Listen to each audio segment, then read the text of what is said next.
Bonjour amis pêcheurs, en préparation de mon voyage de pêche exotique à Madagascar, je prépare maintenant les jigs et donc nous allons ensemble regarder les montages que j'ai préparés pour ces différentes jigs.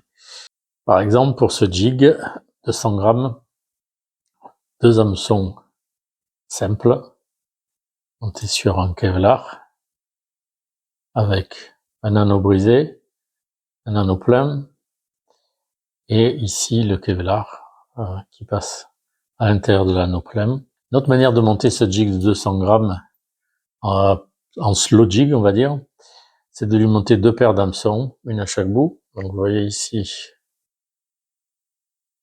première paire, anneau brisé, anneau plein, Kevlar, qui suit les hameçons qui sont en opposition afin de, quand ça touche le fond, de ne pas s'accrocher facilement. Même chose de l'autre côté.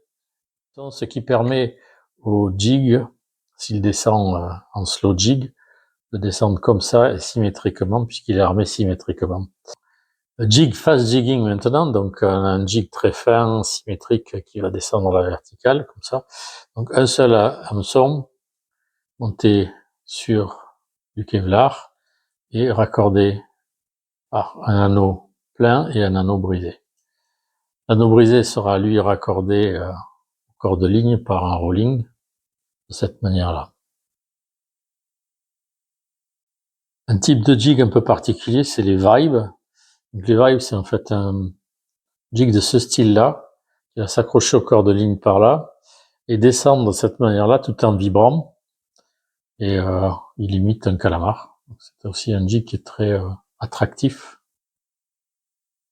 Il est armé de 2 hameçons, on va retrouver ici, 2 hameçons simples, et donc on raccorde ici par un anneau brisé et un rolling au leader, ce qui va faire descendre le jig de cette manière-là. Un autre style de jig, c'est le casting jig, qui lui va être lancé au milieu d'une chasse et ramené le plus vite possible à l'horizontale. Donc c'est pas un jig pour la pêche verticale. Donc lui est simplement armé d'un hameçon, là, sans doute du 2-0, raccordé au jig par un anneau brisé, et il sera ensuite raccordé par ce côté-là, du côté de l'œil, au leader, par un anneau brisé, un rolling, et le fluoro.